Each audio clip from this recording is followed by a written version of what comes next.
فإن دعوة أهل السنة، دعوة أهل الحديث، دعوة السلفيين، دعوة أهل الأثر تقوم على التربية والتصفية. مسجدوں کے مناروں کی رنگی ہرا رکھنے میں کیا بڑائی ہے، جبکہ حضور کا پسندیدہ رنگ ہرا ہی تھا. ماشاءاللہ.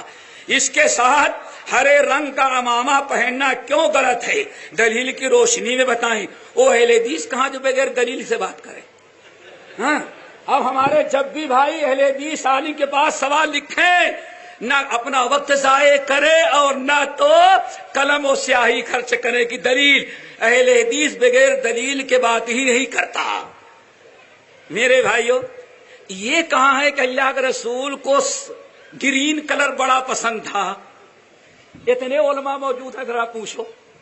ہم تو یہی جانتے ہیں نبی کے زبان میں احب الثياب الى الله الثياب الابيض، سنن ترمذی کی حدیث، احب الثياب الى الله الثياب الابيض. لوگوں، اللہ کو سب سے پیارا کلر جو ہو کیا ہے؟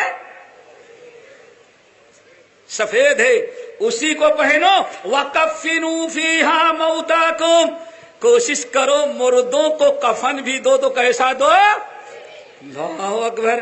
کس نے کہا کہ گرین کلر؟ گرین نہیں، وائٹ اللہ کے رسول کو پسند تھا. آئی بات سمجھ میں؟ آگے بات سمجھ میں؟ تو اب تو آدھا جواب ہو ہی گیا. مسجدوں کا منارہ گرین، ہم نہیں بتا سکتا ہمارے جامع مسجد کے منارہ کیسے ہے، کس کلر کا ہے؟ سفید. اب یہاں اتنی مسجدیں ہیں، بتاؤ ان کا. میرے بھائی، گرین کلر کی کوئی قدر و قیمت. ڈاکٹر کہتے تھے آنکھ کا آپریشن ہو تو ذرا گرین گھاس صبح دیکھا کرو. کیوں؟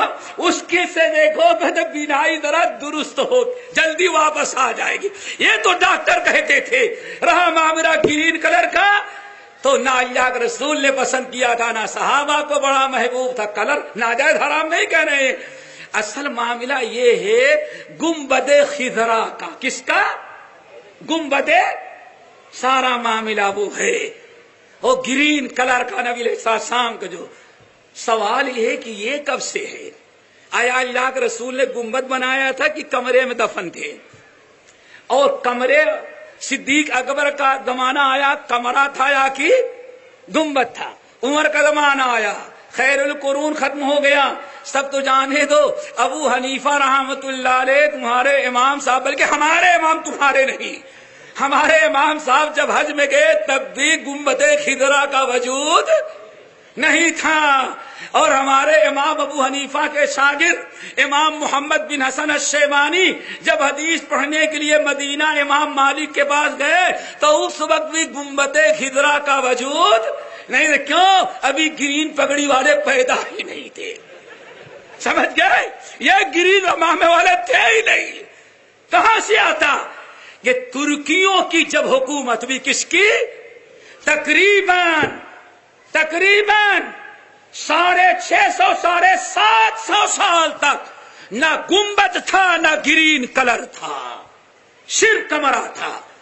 انہوں نے، کیونکہ ان کا عقیدہ وہی تھا اور آج ہے جو آپ کا ہے. اس لیے آج بھی سلمان صاحب کا سب سے بڑا مرجع و مرکز کیا ہے؟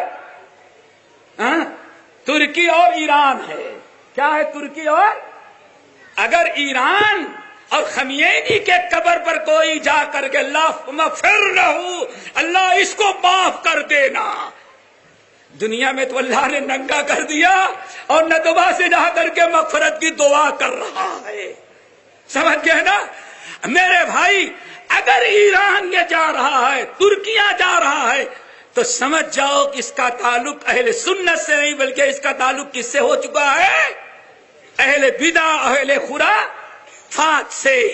میرے بھائیو، ایک عرصے تقریباً 750 سال کے بعد اس پر گنبد بنایا گیا اور پھر کچھ عرصے کے بعد ان ہری پگڑی والوں کے آبا و اجداد ترکی کے باشندوں نے اس پر گرین کلر مار دیا، ورنہ گرین کلر کا کوئی وجود نہیں تھا. اور کیا وجود ہوگا؟ درخت کا ہر پتا ہی گرین ہوتا ہے. سمجھ گئے نا؟ اس کی کوئی خصوصیت نہیں تھی.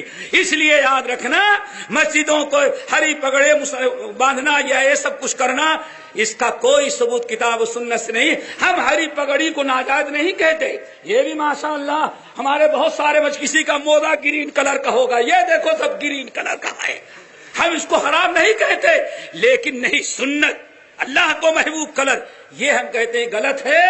اور گنبد خضرا کو دلیل نہیں بنایا جا سکتا. کیوں؟ نہ صحابہ نے کہ نہ تابعین نے